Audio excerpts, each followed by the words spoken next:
मैं Indian forest service के 2022 batch के सभी प्रशिक्षु अधिकारियों को बहुत बहुत बधाई देती हूँ। मुझे बताया गया है कि इस बैच में 10 महिला अधिकारी हैं।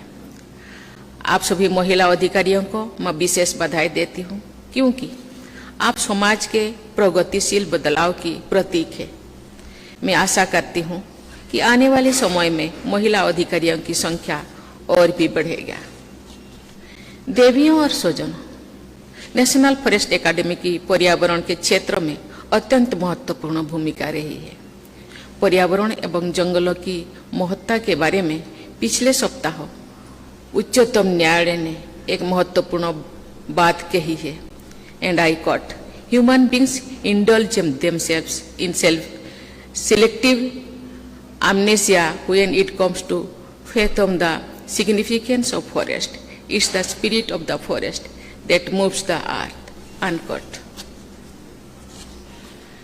जंगलों के महत्व को जानबूझकर भुलाने की गलती मानव समाज कर रही है। हम ये भूलते जा रहे हैं कि वन हमारे लिए जीवनदाता है। यथार्थ ये है कि जंगलों ने ही धरती पर जीवन को बचाए रखा है।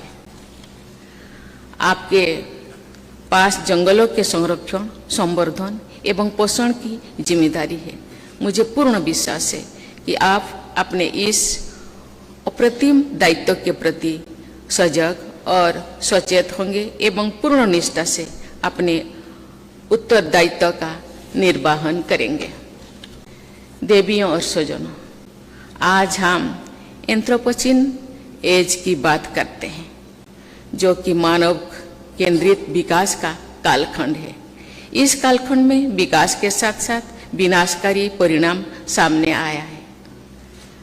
संसाधनों के अनसस्टेनेबल दोहन ने मानवता को ऐसे मोड़ पर लाकर खड़ा कर दिया है जहां विकास के मानकों का पुनः मूल्यांकन करना होगा। आज ये समझना बहुत ही जरूरी है कि हम पृथ्वी के संसाधनों के ऑनर नहीं हैं, बल्कि ट्रस्टी है। हमारी प्राथमिकताएं मानव केंद्रित होने के साथ साथ प्रकृति केंद्रित भी होनी चाहिए। वस्तुतः प्रकृति केंद्रित होकर ही हम सही अर्थों में मानव केंद्रित हो सकेंगे।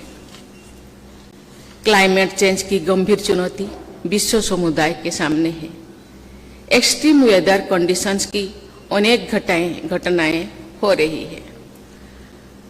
अभी हाल ही में उच्चतम न्यायालय ने जलवायु परिवर्तन के प्रतिकूल प्रभावों से मुक्त होने का अधिकार को संविधान के अनुच्छेद 14 और 21 के तहत मौलिक अधिकार का दर्जा दिया है।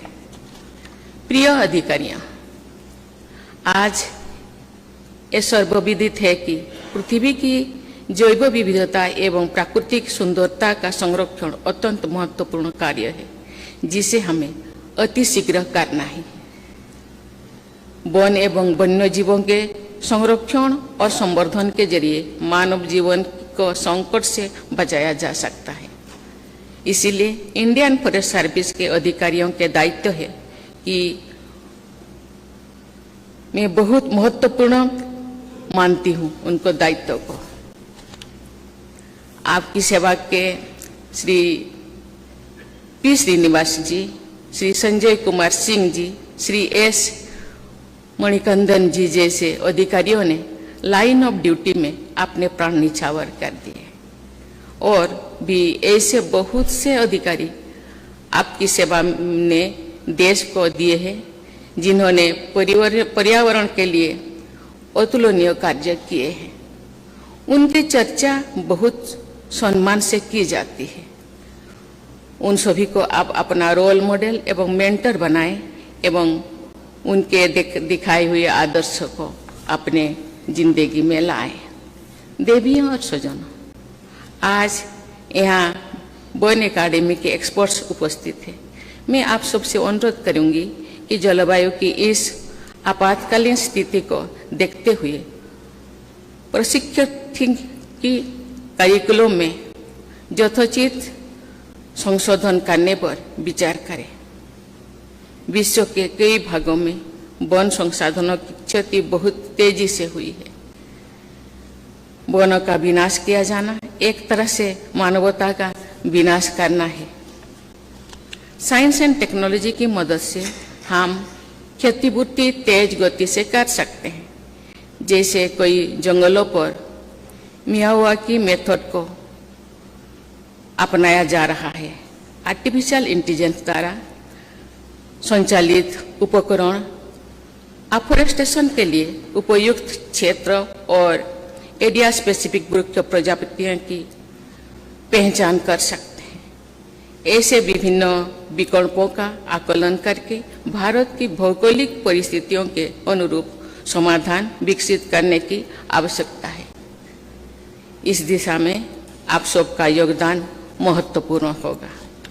देवियों और स्वजनों, विकास रथ के दो पहिया होते हैं, परंपरा और आधुनिकता। आज मानव समाज पर्यावरण संबंधी कई समस्याओं का दंश झेल रहा है। इसके प्रमुख कारण में एक है एक विशेष प्रकार की आधुनिकता, जिसके मूल में है प्रकृति का शोषण।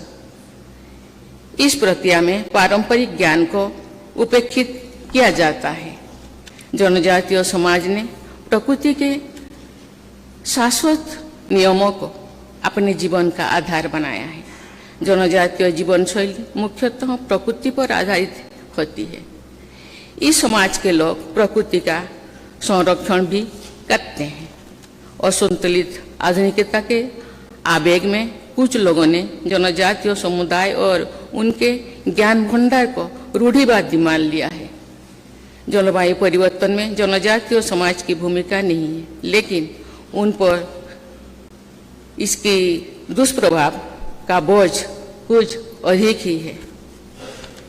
ये अत्यंत महत्वपूर्ण है कि सदियों से जनजातीय समाज द्वारा संचित ज्ञान के महत्व को समझा जाए और पर्यावरण को बेहतर बनाने के लिए उनका उपयोग किया जाए। उनकी कलेक्टिव विजडम हमें इकोलॉजिकली सस्टेनेबल, एथिकली डिजायरेबल और सोशली जस्टिसिएबल मार्ग पर आगे बढ़ने में मदद कर सकती है। इसलिए अनेक भ्रामक धारणाएं को अनलर्न करके जनजातीय समाज की संतुलित जीवन शैली के आदर्शों में रीलर्न करना होगा। हमें क्लाइमेट जस्टिस की भावना के साथ आगे बढ़ना होगा। इसके साथ साथ ये भी सुनिश्चित करना होगा कि जनजातीय समाज की भी विकास यात्रा में बराबर की भागीदारी हो।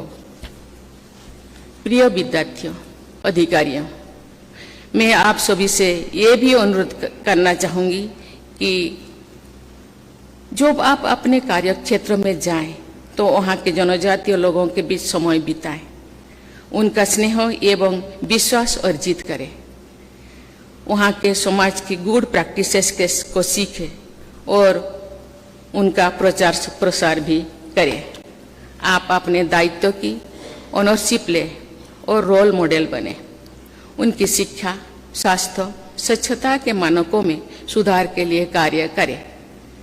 आपका कार्य ऐसा हो जो इस क्षेत्र के बच्चों को फॉरेस्ट सर्विसेज में आगे के लिए प्रेरित करे।